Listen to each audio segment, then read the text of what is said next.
Dear devotees, please accept my most humble obeisances. All glories to Srila Prabhupada. All glories to our wonderful Guru Parampara. Welcome to His Holiness Candramauli Swami Maharaj's daily call. We're so glad you're here. Dear Guru Maharaj, please accept my humble obeisances. All glories to Srila Prabhupada. All glories to our Guru Parampara. Dear Maharaj, would you kindly let me know which verse you would like me to pull up on the screen? If you are Next one. Okay. I will. So, dear devotees, we are continuing our series, which is Canto 1, Chapter 11, verse number 12, which will show up on the screen in a second. All yours, dear Maharaj.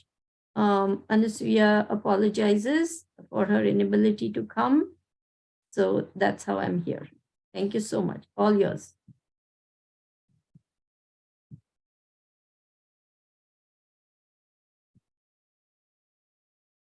Om Namo Bhagavate Vasudevaya. Om Namo Bhagavate Vasudevaya. Om Namo Bhagavate Vasudevaya. Sarvatu Sarvavibhavam Punya Vriksha Udyano Pavanaramaya Vritta Padma Karasriyam.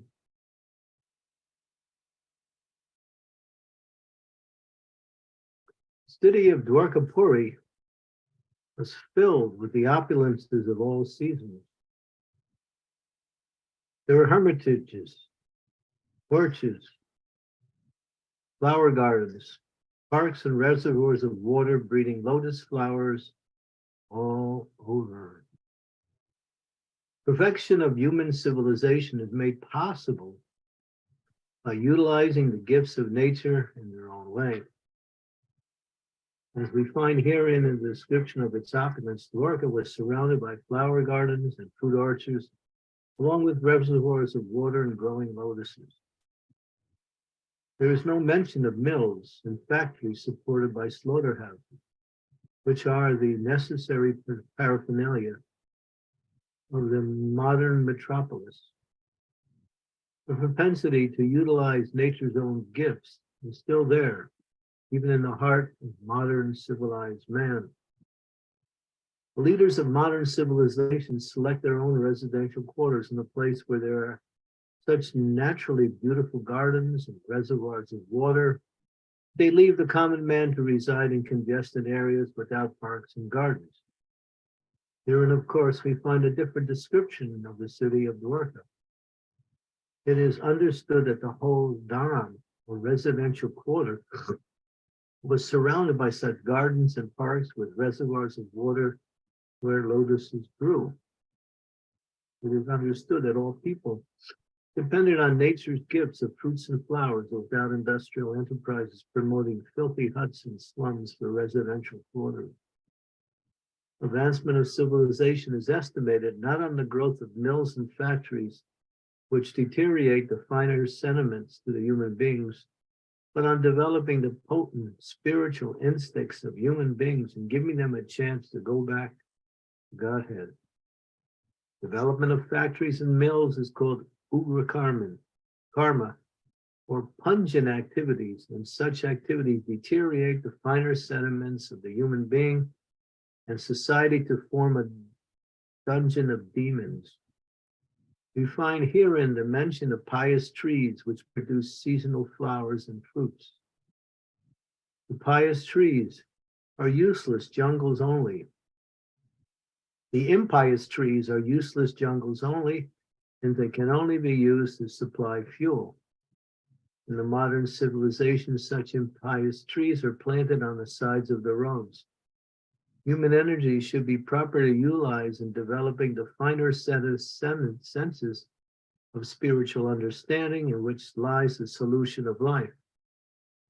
Fruits, flowers, beautiful gardens, parks, and rivers of water with ducks and swans, playing in the midst of lotus flowers, cows giving sufficient milk and butter, are essential for developing the finer tissue of the human body.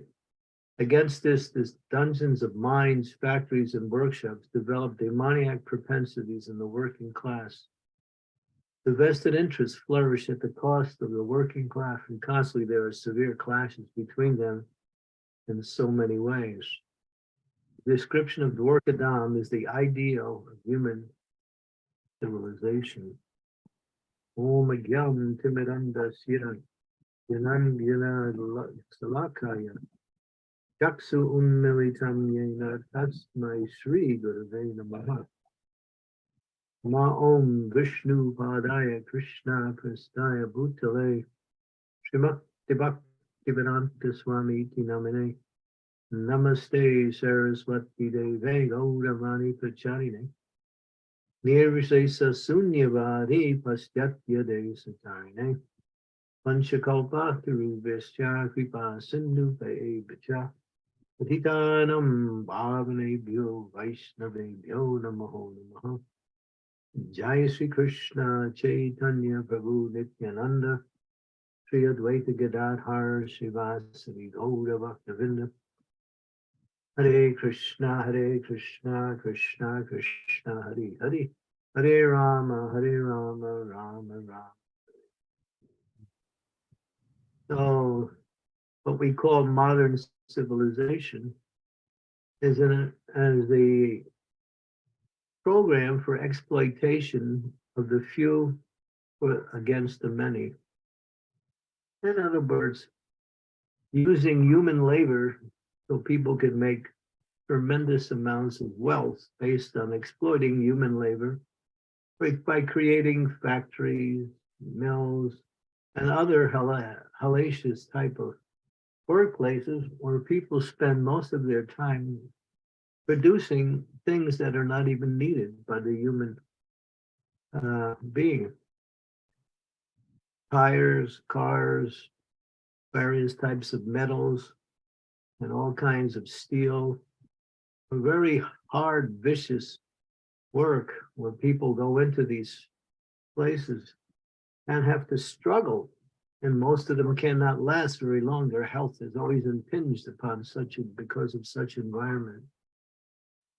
But this is the way the demons have set up the civilization today, simply for the exploitation of others so they can flourish and gain wealth and use that wealth to continue in their program of exploitation and at the same time live differently. You'll see, I was just hearing from one very wealthy person about how he was describing his own life. And he was saying, I have planes, I have a yacht, I have my own helicopter, I send my children only to the best private schools.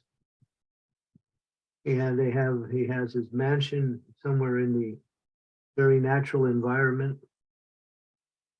So although they exploit others, they live differently. So this is called modern civilization or advancement of the human interest, which is not at all. And therefore, the result is ill health for most of the population and various types of conflicts based on competition to exploit the natural resources, which are actually controlled and given by God himself. So we understand there is another way to live. And Krishna has already shown that. Anan bhavanti bhutani parjanya anasambhava. He explains in the Bhagavad Gita in the 3rd chapter that by performing sacrifice, rains come. When rains come, then they nourish the crops in the fields, and then you have vegetables, you have various types of grains, and then in order to carry out your process of supplying what you need for life, you have both the cow and the bull. The cow and the male cow, the bull. The bull can plow the fields using a little effort. They're easy to maintain as opposed to these big, gigantic tractors where you have to, they break down, they look so ugly, they take up a lot of energy to work, and eventually they are not at all conducive to the environment, and they're simply an anomaly or anachronism. So they've replaced the bull with these big, useless, gigantic machines. And a few people work these machines, and everybody else is unemployed. And when there's unemployment, there is restlessness. When there's restlessness, there is crime and various types of activities in the area of the modes of ignorance and passion. So, but Krishna has given us the natural way to live. Keep cows, agriculture, have some land, plant some seeds, grow your own seeds, use those same seeds again, year after year after year, that was produced from the original seeds, and fertilize the land naturally by cows. Cows can walk on the land. When cows' hooves touch the land, they actually create an environment where it becomes conducive to grow food on that land. The hooves are a natural fertilizer. Cow dung is very antiseptic. If you have a cut, you can put cow dung on your cut, it will heal your cut. You can use cow dung by processing it with a little machine, and you can make methane. Methane can heat your home by developing the whole system of methane heating. You can also use it for cooking, making cow dung patties. Prabhupada says cow dung patties are so nice and aromatic. They fill the environment with a sweet smell. Mix it with straw, very easy, always available as long as the cow is there. You don't have to buy fuel. So God has given us a way to live. But we've somehow rejected that for this demoniac society.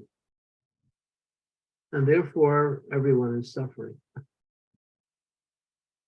So, as we said, back to Krishna, back to nature, back to life that allows time for other things besides working hard in factories and mills and getting a paycheck, which is being exploited by the government.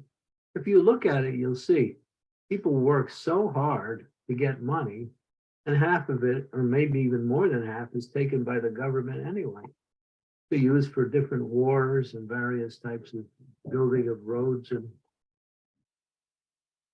so the human society is being exploited heavily by this demoniac control.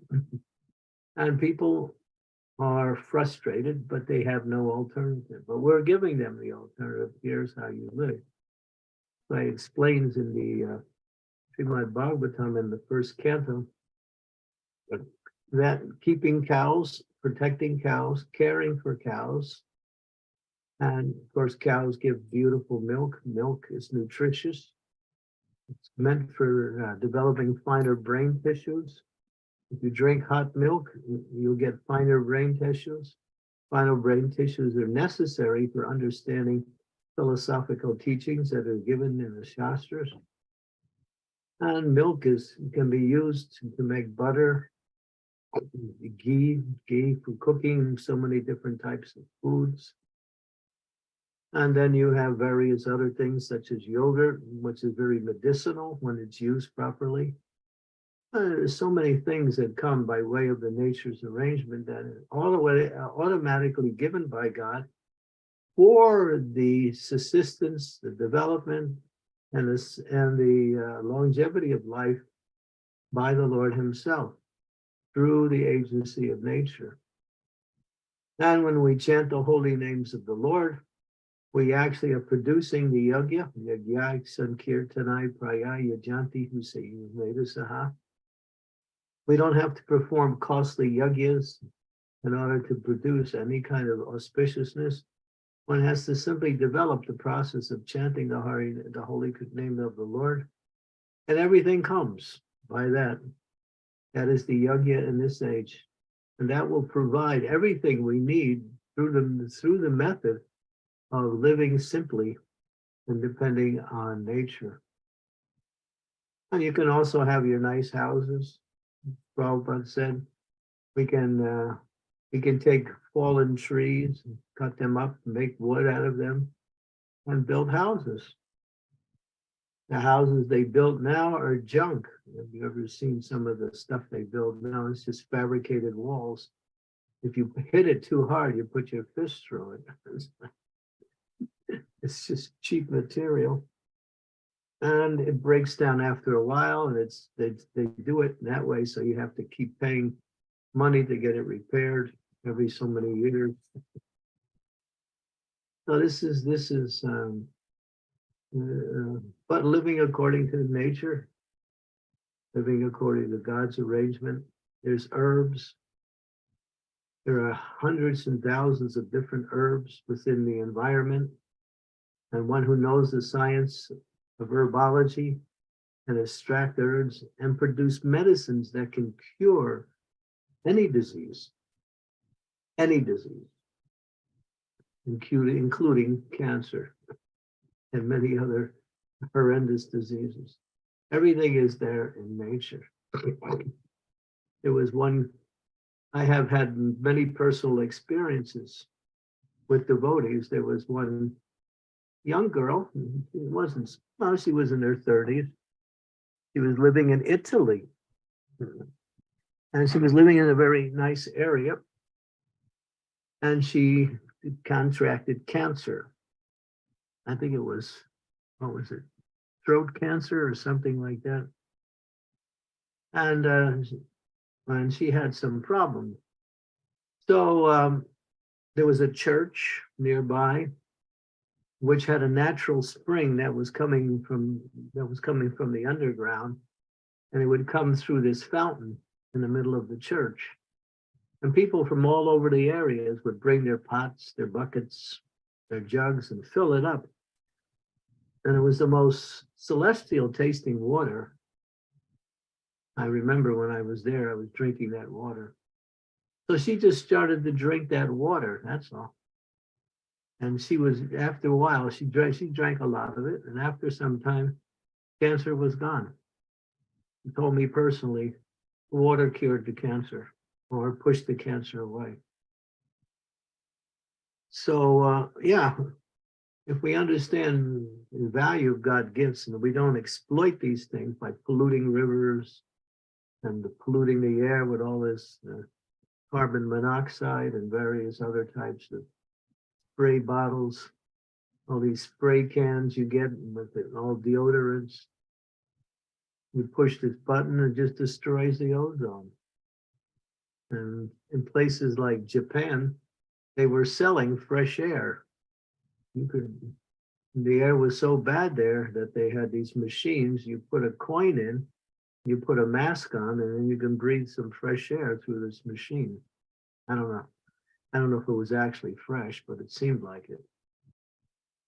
Places like Manila, the Philippines, Delhi, and many other places, so polluted, so impossible to keep your health, and so difficult to live in such an environment.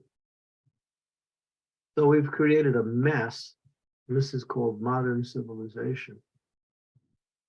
But Krishna has a plan, and that plan is that devotees take up the process of chanting the Hare Krishna Maha Mantra, engaging in devotional service, and living according to how he lived when he was a young boy growing up in Sri Vrindavan Dham.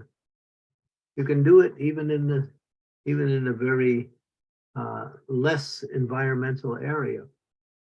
You know how to do it. But there is a formula. So everything is there provided by God. But the demons have usurped and have controlled people, and therefore we have this hellish civilization. And it's, there are so many stories, just like the whole lockdown due to the coronavirus causes industry to slow down considerably. And people were not engaging in driving so much and going around. And many of the cities that were very polluted actually became clear. The air became clear. There was one report from the area of Delhi that they could see the Himalayan mountains before they couldn't see them because of the clouds. The clouds of carbon monoxide, which float into the environment, are so strong in many places, especially in places like Delhi and Bombay, that the sun looks dimmed because of that. Although the sun is there and it's out, there's like a film in front of the sun caused by this pollution. And nobody's making any big efforts to change this way of life because the demons have locked everybody into it and live nicely somewhere else. They create wars, bring people together against each other for economic interests. And when the wars come, they have their underground cities. Just like you go in some areas of the world, there are huge underground cities which have all modern amenities down there and stocked up with hundreds and hundreds of pounds of food if they need it. But for the common person, if there's a catastrophe, they all die in the external environment. So this demoniac civilization, of course, will not last. It'll destroy itself eventually. In the meantime, it is what it is. And if we understand clearly Srila Prabhupada's direction for our society, he said, build these farms, get some cows, produce your own food, live nicely, chant the Hare Krishna Maha Mantra, go back home, back to Godhead. If you could actually taste fresh water, you would even throw your bottled water away. Even bottled water is somewhat of a compromise from what is actually really fresh water, because they put it in these plastic containers, and plastic If it gets hot, the heat from the plastic leaches into the water, and then you have something different. I saw a report on bottled water where this report was every brand of bottled water around the world, except one, is not really pure water. They mix tap water in and they get some water from a stream and combine it with some tap water and they call it bottled water.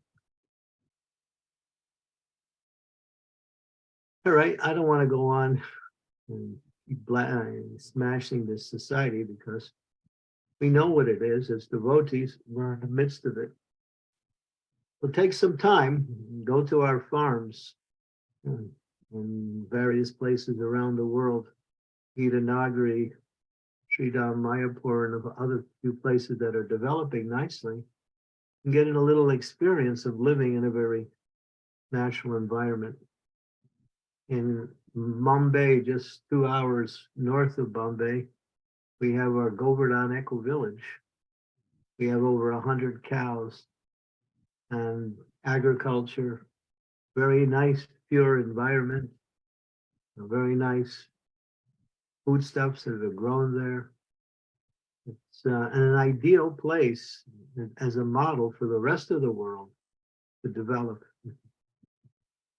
So Krishna consciousness is based on holistic program, not just chanting and dancing, but chanting, dancing, and living in a way that we can facilitate our life, that we can spend maximum time chanting and dancing instead of struggling to live in this environment which is killing everyone because of its pollution. Okay, Hare Krishna.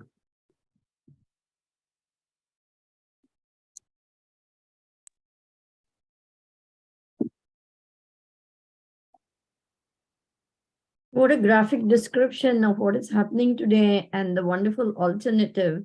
In particular, this line, Maharaj, filthy slums and filthy residential quarters really resonates because Mumbai is a huge slum called Dharavi, where people live in subhuman conditions just to eke out a living.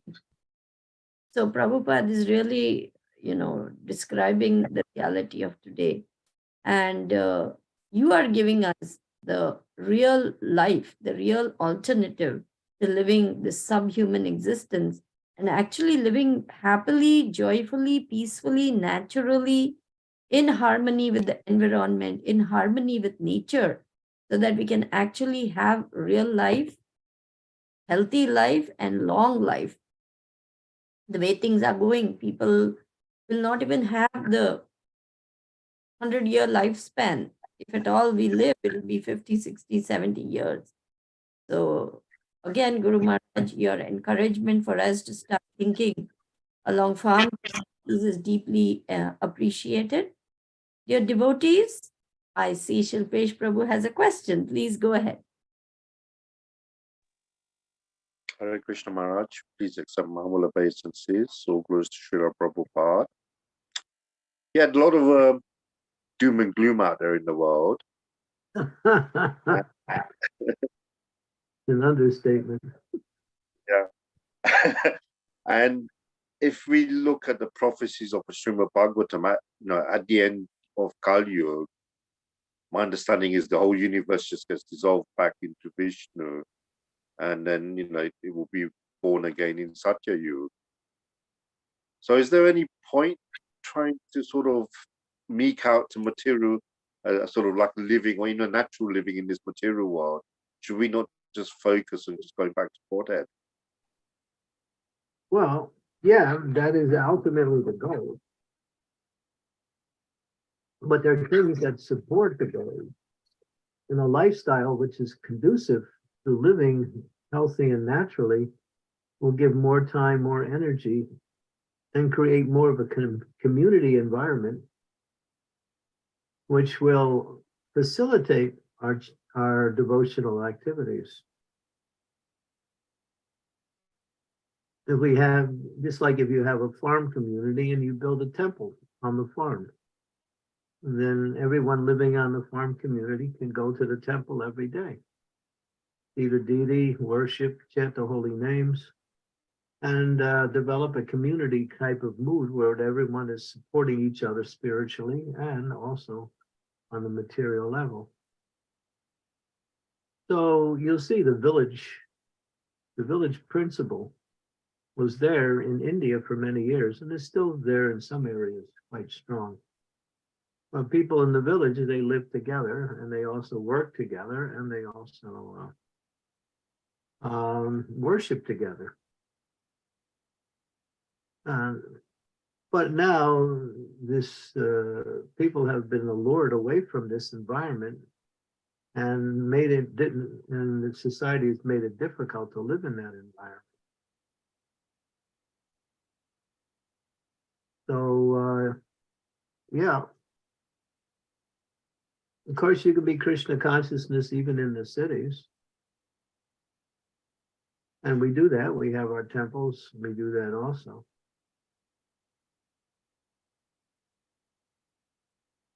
Maharaj, do you think like the wider world can save this planet, or are we just heading downwards and downwards? We'll go downward a little bit farther, even much farther, until everything starts to implode, and then there will be a Lord Chaitanya's prophecy: every town and village. Lord Chaitanya has a plan to bring Krishna consciousness throughout the whole world. And part of this plan is Prabhupada's formula for living, and that is, which he spent a lot of time in the last year he was there to outline the importance of Varnashram. And he said Varnashram can only be established on the farms. There's a wonderful seminar and that my godbrother, Sureshwara Prabhu, has put together. It's called Founder Acharya. I have given this seminar also. It has 10 lessons, and 2 of the lessons are about Prabhupada's program for Varnashram. It's a slideshow. It's an interactive program. Those of you who live in America, Sureshwar will be doing this at New Vrindavan Community in the weekend of Mother's Day, which is, I think, 12th, 13th, and 14th of May. Will be presenting that seminar. He's also given me the seminar, and I've presented it also. I would like to take opportunities to present that seminar wherever I go. Perhaps we could arrange when I come to London. So this seminar is very, very powerful. I think it's been displayed also in London by Sureshwar in the past. It just shows the whole process of what is Prabhupada's movement? Who is Prabhupada? What is his role in bringing God consciousness to the world at this particular time? And all of his different programs of development centered around Krishna conscious communities. A wonderful seminar. That's one option that we have available. Take advantage of that. We have to learn what it means to live in this environment, as Krishna explains.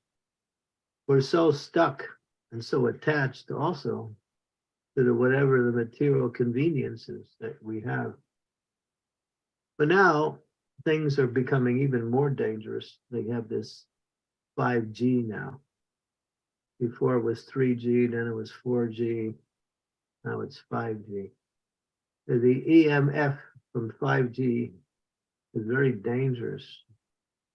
In fact, people are already getting sick from it. And it's noted to cause cancer also. Through, prolonged exposure to EMF coming from 5G. So they're producing things to destroy people in the name of progress. Now we have fast internets and instant communication with anyone around the world. At the expense of what? At the expense of destroying the environment and destroying the health of the individuals. So yeah, it's important and necessary to set up a lifestyle that makes Krishna consciousness easy and doable. We can do it. You can chant Hare Krishna anywhere. I mean, you can live in the middle of a freeway and chant Hare Krishna. But still, if you want to build a community, if you want to spread Krishna consciousness, if you want to bring it to a greater world, you have to create these environments which are conducive. Otherwise, people will not be able to practice what we say properly. Or efficiently, you might say. Time, how much time does this modern civilization sap from the living entity? It takes up all your time.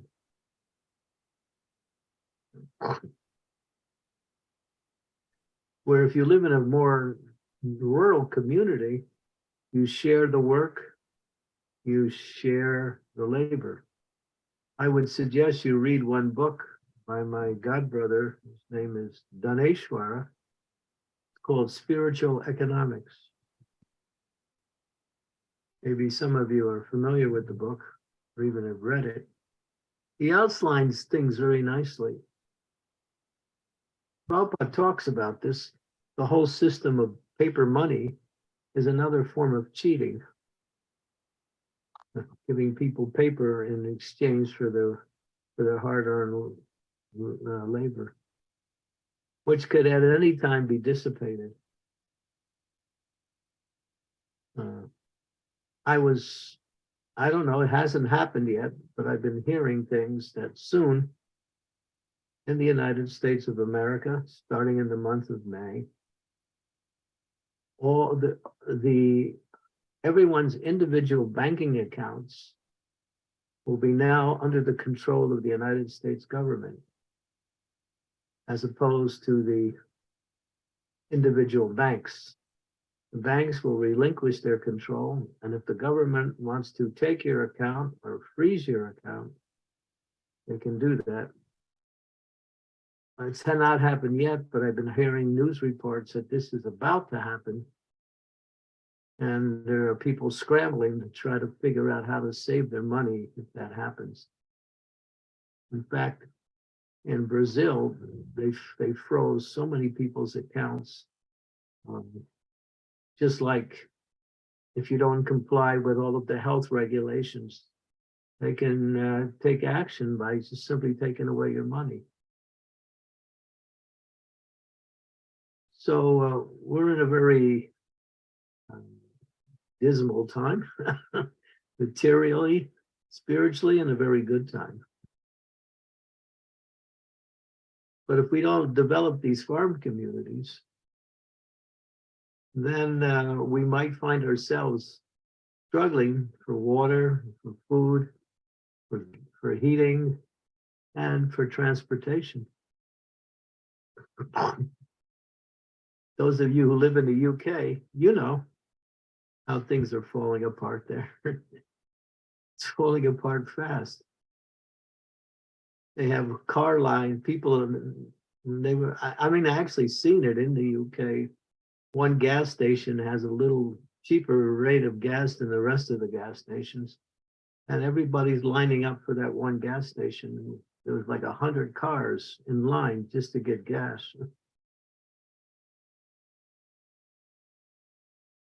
The civilization is actually insane. It's going insane.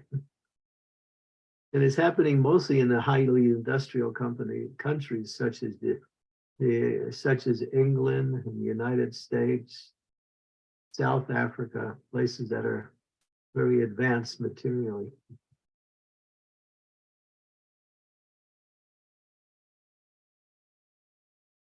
But it will affect everyone.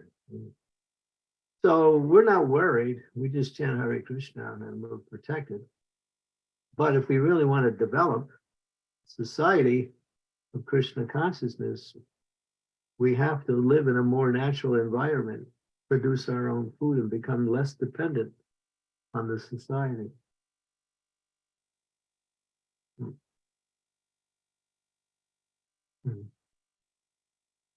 Thank you, Maharaj. Ultimately, we can depend on Krishna. That's the only hope I have more. Yeah. Take shelter of Krishna's holy name in the association with devotees. Look for opportunities to engage in practical devotional service, and Krishna will give you full protection. But in order to live from day to day, we still have to, get money, buy food, drive around this way and that way, going here and there, spending so much time. And there's accidents on the road.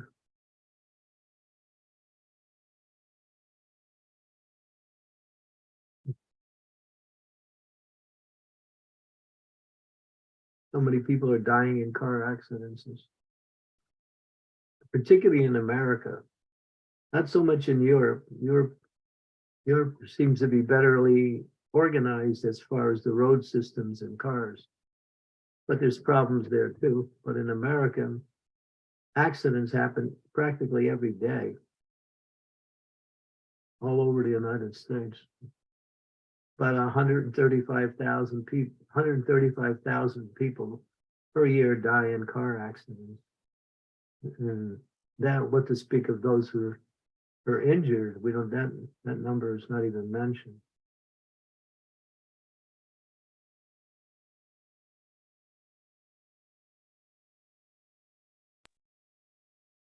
Such a bleak picture of today's world, Maharaj, and it seems like we are being actually, forced to the edge of the precipice, so to speak, where there really is no choice except to move towards a saner and healthier way of living.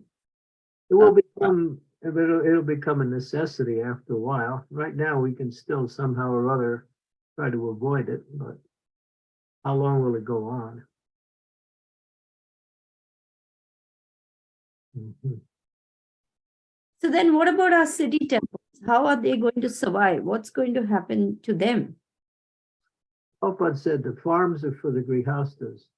Devotees, the brahmacharis and the sannyasis can preach in the cities and travel and then go to the farms. And so preaching will still go on.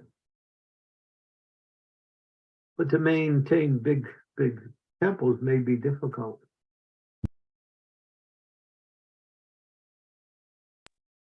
So then do you see smaller preaching centers opening up all over as an alternative to big temples carrying on? That's what was set up by one sannyasi in Europe.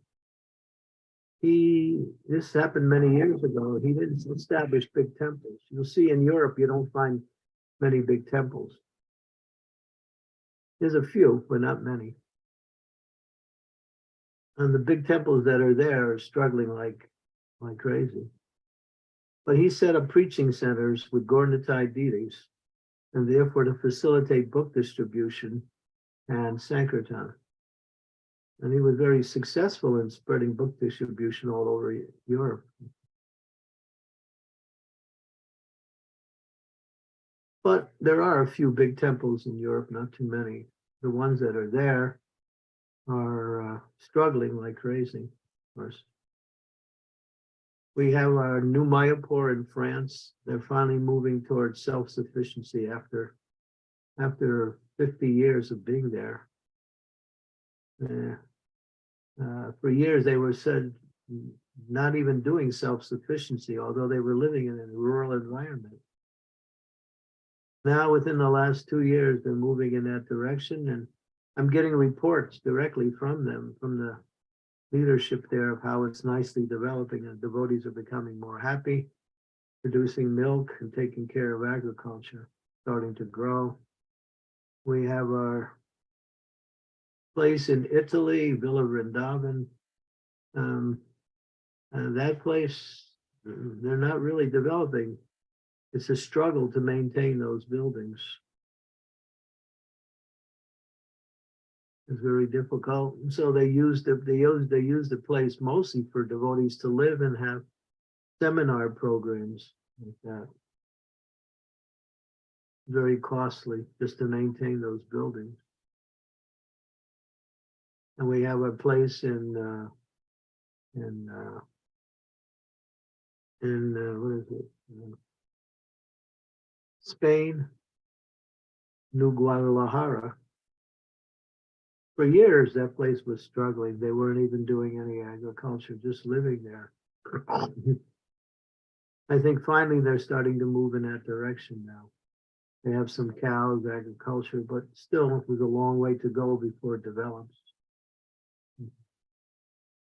So many of our big temples in Europe are burdened down with a lot of expense in order to maintain it.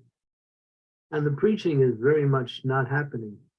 It's more like simply maintaining the buildings, maintaining the whatever devotees they have.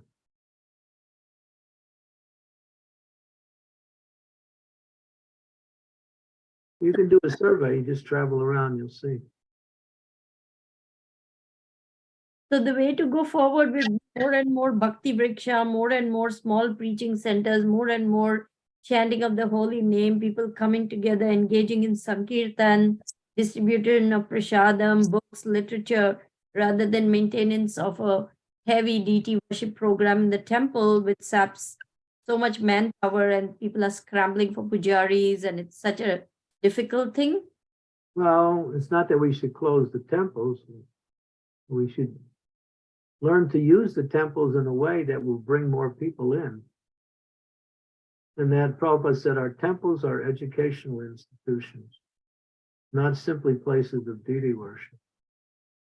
Where he said you should have programs all day where you can attract the public to hear about Krishna and learn about philosophy.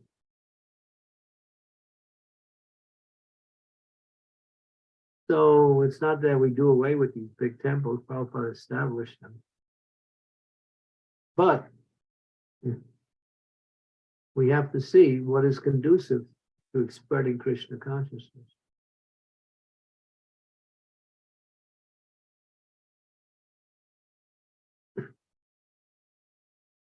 Do you think, Maharaj, it is a good idea for those even in the cities to move towards growing their own food, keeping bees, maybe if they have a big piece of land, keeping cows, or even one cow? Because in India, every household has a little cow shed and one little cow, not that they have, tons of land, and they give her grass, they give her straw in the winter, and she's allowed to go out and graze, a little bit under supervision.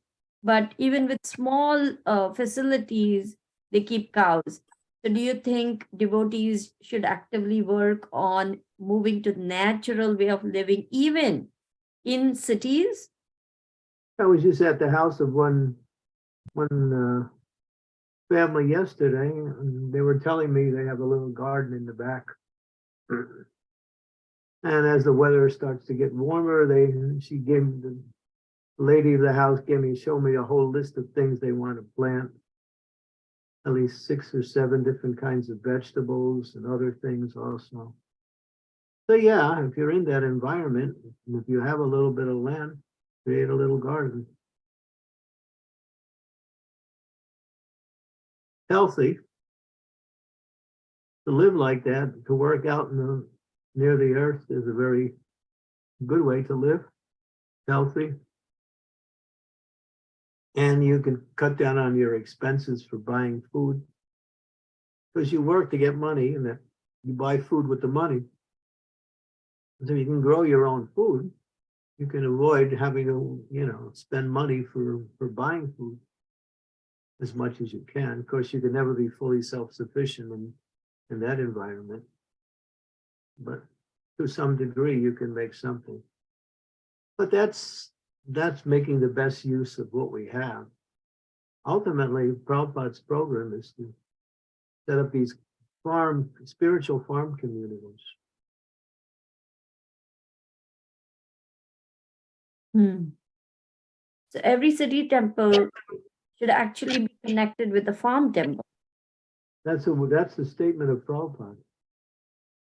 He said that the farms can produce everything and bring it into the cities. The cities should open up restaurants and serve very nice prasadam to people there.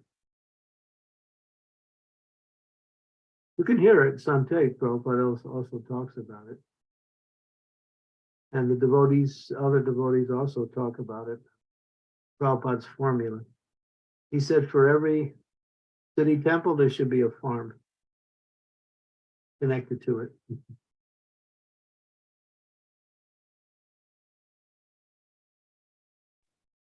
And if you have a number of preaching centers, then one farm can also supply enough for all of the preaching centers. In major cities where people keep dogs, if one has a little bit of land, is it better idea to keep a cow in a cow shed? Well, you have to see. You can't just bring a cow into the city. They won't let you. There's laws against that. Hmm. Thank you. It has to be an environment. Any other questions? Yes. Rishabh Prabhu is asking, Hare Krishna, dear Gurudev, how will devotees be protected in the farms from pollution of air, land, and water, by rain and underwater channels? By having devotional atmosphere, we will produce. Oh Krishna, I'm not able to see the rest. Okay. By having devotional atmosphere, we will produce a microclimate that will be protected from other disturbances mostly. Do I have a good understanding? Your servant, Rishabh Das. You have to consult people who know that. I'm not so much educated in that area, in the finer development of agriculture and simple living. There are people who are expert in those areas, devotees also. So I can't answer that question.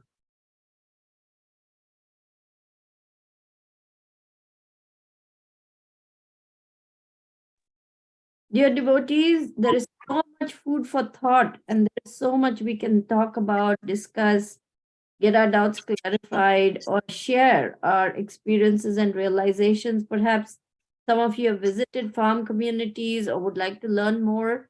Now is our chance to ask Maharaj. Please feel free. We have two guests on our program who haven't been here before. Welcome, Brady. Welcome, Bhagwan Narada Prabhu. If you would like to unmute as well as put on your video cameras and ask questions, please feel free to do so. We would be happy to hear from you. Thank you. We also, those who want my latest book, Krishna's Way, Natural Living, and there's a supply of it sitting in the UK.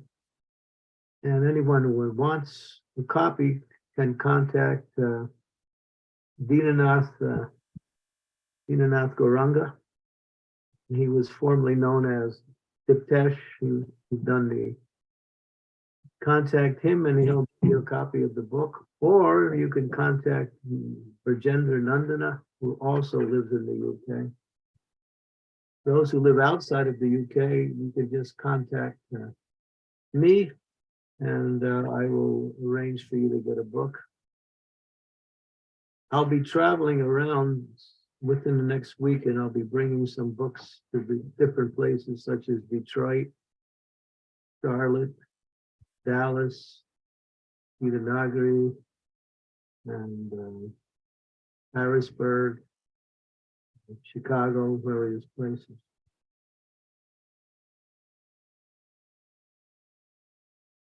It's a nice little book. It gets right to the point of what we were talking about today.